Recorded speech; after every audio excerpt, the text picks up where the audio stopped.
오늘은 겨울철 농작물의 유기물 멀칭을 하도록 하겠습니다. 겨울철에 농작물을 멀칭하면 좋은 점이 무엇일까요? 겨울철 멀칭은 토양의 온도 상승, 수분 유지, 미생물 활동 촉진을 통한 비옥도 상승, 침식 방지 등 다양한 효과를 얻을 수 있답니다. 그러면 유기물 멀칭 재료는 어떤 것을 사용해야 할까요? 일반적으로 유기물이란 생명체와 관련되어 있어 분해가 가능하고 토양에 영양분을 공급해주는 것을 말합니다. 따라서 잡초나 낙엽, 왕겨, 땔짚, 억새 등은 유기물 멀칭 재료이고 이와 반대로 비닐이나 부직포 등은 무기물 멀칭 재료가 되겠죠? 오늘 우리 가든 농원에서 사용할 유기물 멀칭 재료는 왕겨, 낙엽, 억새입니다. 갑자기 나를 울린다는 의악새 가사가 생각나네요. 아, 의악새 슬피 우니 가을인가요? 지나친 그 세월이 나를 울립니다. 그 멀칭 재료를 어떻게 구하느냐고요? 이 영상을 끝까지 시청하시면 뒷부분에 자세히 나와 있답니다. 우선 이 멀칭 재료들의 특성을 살펴보면 왕겨는 통기성이나 배수성이 좋지만 분해 속도가 느리고 낙엽은 보온성이나 보습성은 좋지만 바람에 날리기 쉽고 억새는 보온성이나 고정성은 좋지만 분해 속도가 매우 느린 특성을 갖고 있습니다. 여기서 억새의 고정성이란 무거워서 바람에 잘 날아가지 않는 성질을 말합니다. 그러면 겨울철 텃밭에는 어떤 재료가 가장 좋을까요? 왕겨는 크기가 작고 균일하여 관리가 용이하고 공기나 물의 흐름도 원활하게 하며 시장에서 구하기도 쉽지요. 하지만 낙엽, 억새와 달리 돈을 주고 사야 한다는 부담이 있어요. 억새는 보온 효과도 있고 무거워서 바람이 많이 부는 겨울에도 잘 날리지 않으며 키가 커서 조금만 채취해도 넓은 지역을 멀칭할 수 있지요. 낙엽은 어떨까요? 여름에는 나무를 위해서 열심히 광합성을 하다가 가을에는 제 역할이 끝나면 땅에 떨어지고 겨울에도 땅을 덮어 나무 뿌리를 따뜻하게 보온하고 봄이 오면 퇴비가 되어 토양을 비옥하게 하여 나무를 잘 자라게 하지요. 낙엽은 참말로 정밀하고 오묘하네요. 그러고 보니 겨울철 멀칭을 통해 우리가 얻으려는 목적과 낙엽의 역할이 다를 바 없군요. 그래서 저는 겨울철 멀칭 재료 1등으로 낙엽에게 한 표 주고 싶네요. 여러분들 생각에는 어떤 재료가 가장 좋을까요? 그런데 오늘 스마트 농원에서는 이 세 가지 재료를 함께 섞어서 멀칭하도록 하겠습니다. 이렇게 하면 서로 보완적인 작용으로 보다 훌륭한 멀칭 효과를 기대할 수 있겠지요. 멀칭 순서는 맨 아래에 왕겨를 깔아서 공기와 물의 흐름을 좋게 하고 그 위에 낙엽을 얹어 온도와 습도가 잘 유지되도록 하고 맨 위에는 억새를 덮어 왕겨나 낙엽이 바람에 날리지 않도록 고정하도록 하겠습니다. 어때요? 이렇게 하면 완벽한 멀칭이 될 것 같지 않아요? 멀칭 재료를 준비했으니 멀칭할 땅과 농작물이 있어야겠죠? 여기 이 장소는 땅두릅 종근 6개를 구매하여 지난해 11월 11일에 심었던 자리인데요. 이 재배 면적을 고려할 때 멀칭 면적은 가로 3m, 세로 60cm 정도로 하면 되겠습니다. 이 사진은 땅두릅을 심으면서 촬영해 두었던 영상인데 뿌리가 거의 없거나 잘 발달되지 않은 것을 보면 품질이 좋은 것 같지는 않네요. 네이버 쇼핑몰에서 구매하였답니다. 땅두릅은 독활이라고 불리는데 바람에도 잘 움직이지 않는다고 해서 붙여진 이름이라고 하네요. 땅두릅은 봄에 어린 수는 따서 식용으로 사용하면 되고 그 뿌리는 한약재로도 많이 사용되지요. 이제 땅두릅을 심은 면적에 맞추어 경계용 나무 틀상자를 가로 3m, 세로 60cm 크기로 만들려고 합니다.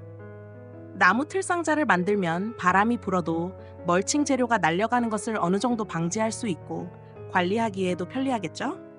이 나무 틀상자를 뭐라고 부르면 좋을까요? 조금 애매하긴 하지만 틀밭이라고 불러도 될까요?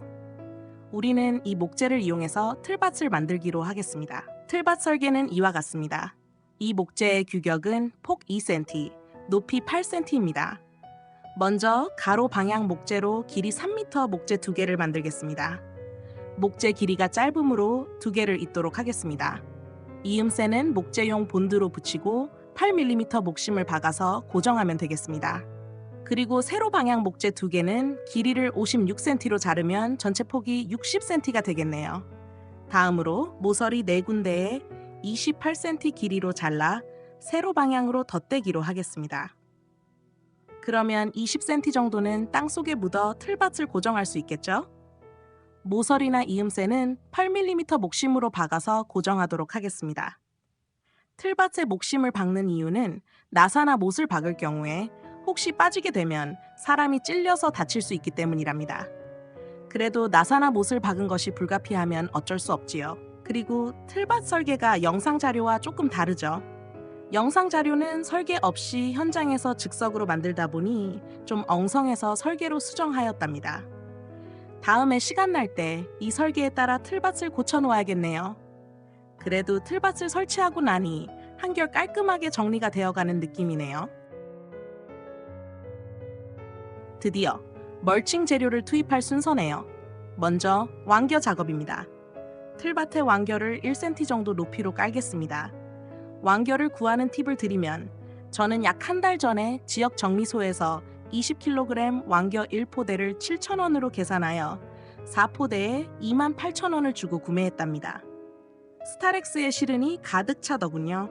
비용이 좀 들긴 했지만 인터넷을 통해 구매하는 것보다는 절반 이하 가격으로 싸게 구매할 수 있었답니다. 어떤 사람은 정미소에서 공짜로 얻었다고 하던데 소량이라면 한번 시도해보세요. 그렇지만 요즘 공짜로 선뜻 주는 곳을 찾기는 어려울 듯 하군요.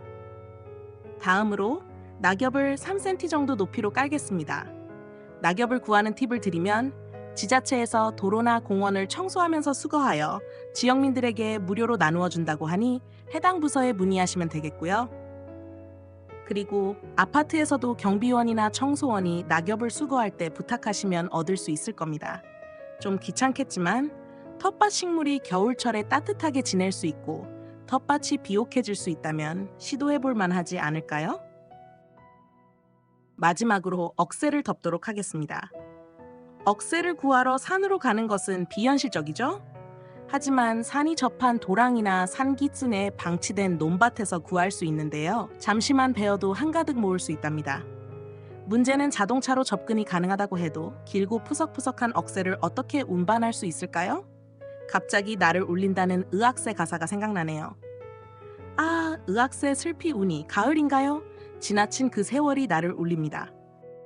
한때 억새가 바람에 스치는 소리가 의악새 울음소리라고 알려지기도 했죠. 저는 그런가 하고 믿었는데 저만 그랬을까요? 오늘은 겨울바람이 세차게 부니까 억새 속에서 의악새 소리가 크게 들리네요. 나무를 잘라서 얹어 놓으면 의악새는 조용히 잠들겠죠. 다음 영상에서는 비닐과 부직포로 멀칭을 하고 유기물 멀칭과 차이점에 대해서도 살펴보고자 합니다. 그리고 낙엽으로 퇴비도 좀 만들어 보려고 해요. 알림 설정을 해주시면 더 재미있는 영상을 만날 수 있을 것입니다.